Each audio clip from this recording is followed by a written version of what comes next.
Здрасти хора, днес ще говоря, ще говоря за този замък, който виждате сега. Няма да говоря за замъка, ще говоря за геройчетата, обаче нищо. Другото нещо, което искам да кажа е, че който коментар и получи най-много лайкове, ще му отговоря в някакво друго видео. Така че чакайте за това, че ще има много такива хора, които искат да им отговоря. Или никой не ме гледа и никой няма да коментва. Но нищо. Айде сега да говорим за геройчетата и айде. Почваме с царя. Той е лидера на другите. Меча му малко не се вижда. Ще го направя да се вижда. Добре, това му е меча, много хубав. Може би ще изглежда на нормален меч, обаче не е. Обаче другите мечове са малки, така че не са. И да, опитвам се да го направя по-хубав. И да.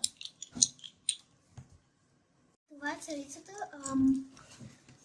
Няма много да се каже за нея. Само да, вече се вижда диаманта на това и няма нищо да се каже за нея. Не знам какво да кажа за нея, не знам. Той е различен от царицата. Вече има много да се каже за него. Ако царя умре, той се превръща в царя. Има чук. Ето така. И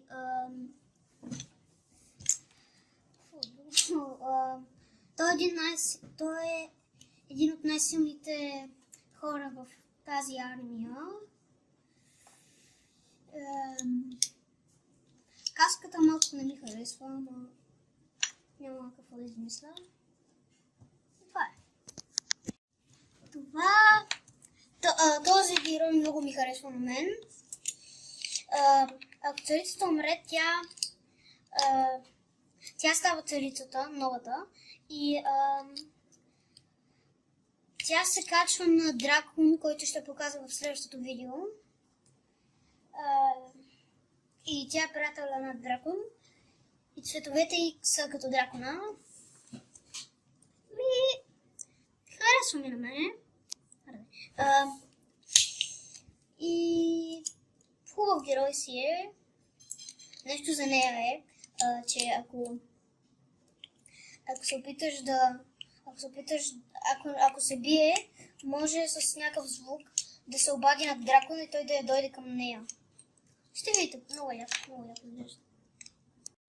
Този е един от най-силните, който стреля стрели. Не, той е най-силният, който стреля стрели.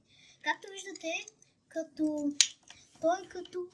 ето този армора е един и същ на двамата. Защото те са елит. Те са важни от армията и едни от най-силните.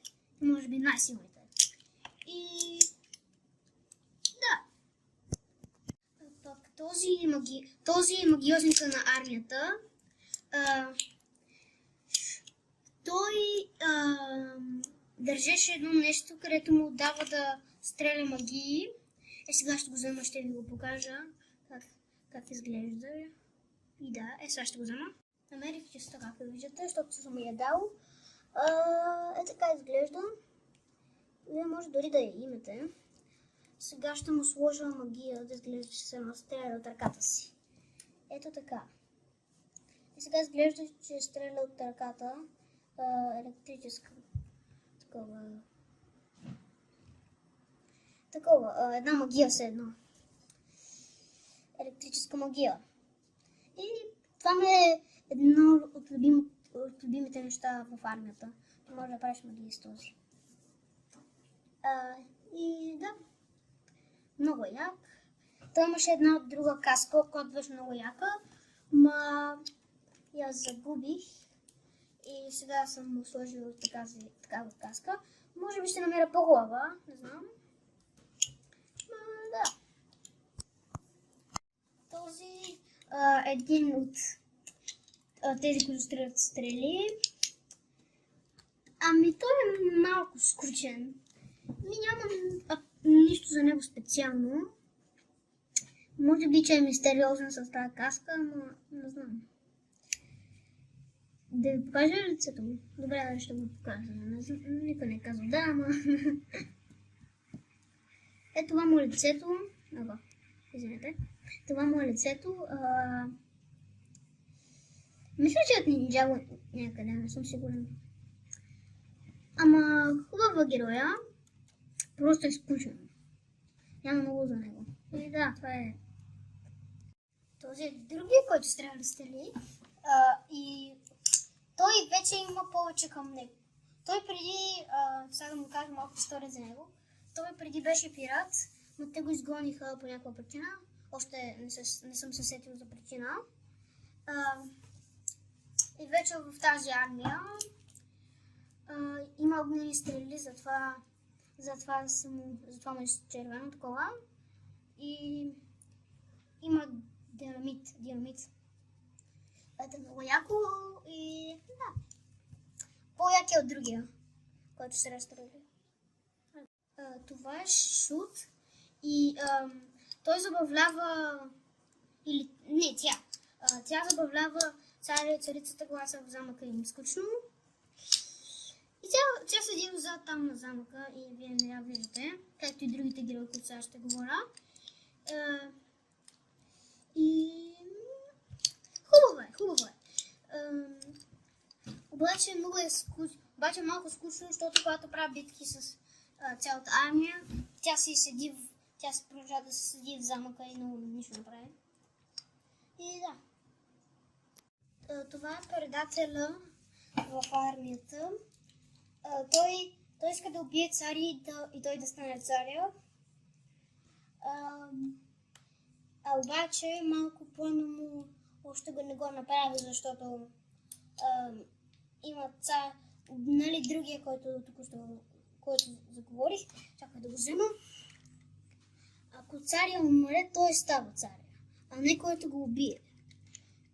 Така че плана му още се чуди как да го направи.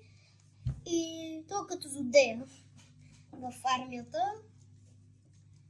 Харесва ми всичко за него. И да.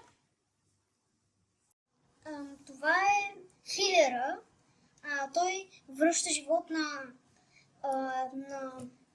например, когато се бият във война, всичките,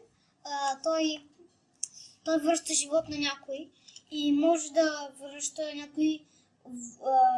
Ако някой е умрял, той може да ги върне обратно да живеят. И ако той умре,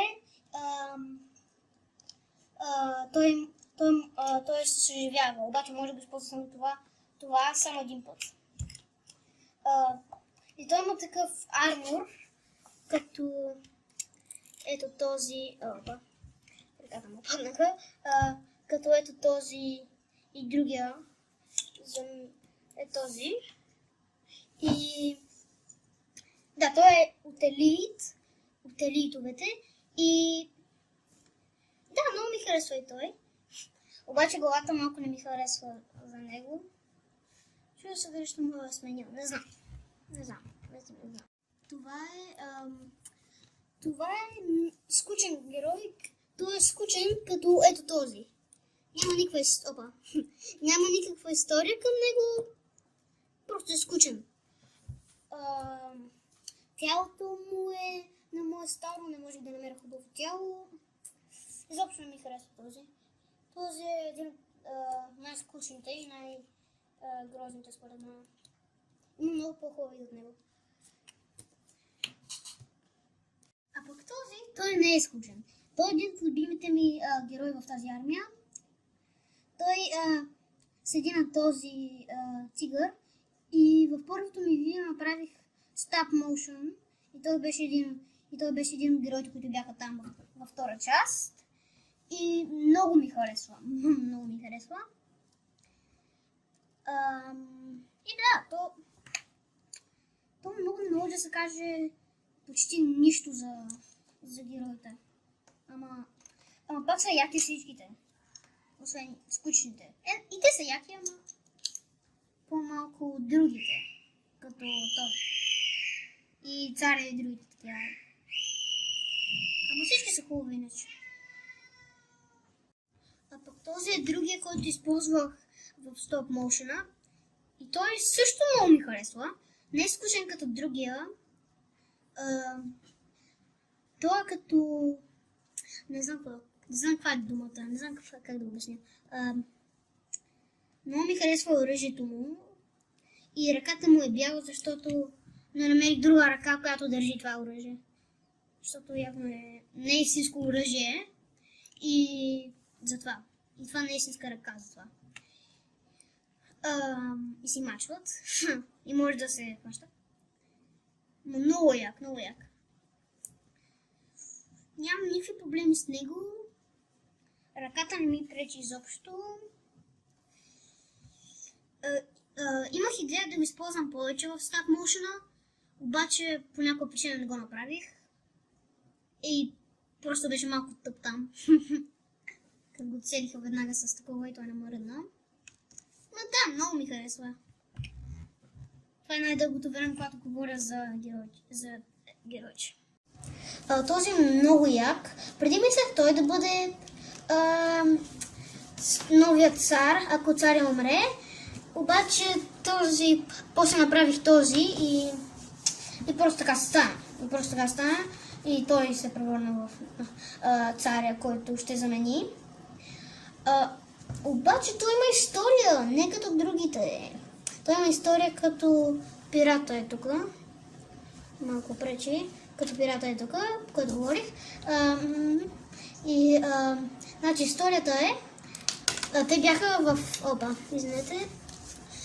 Сега ще го правя. Те са...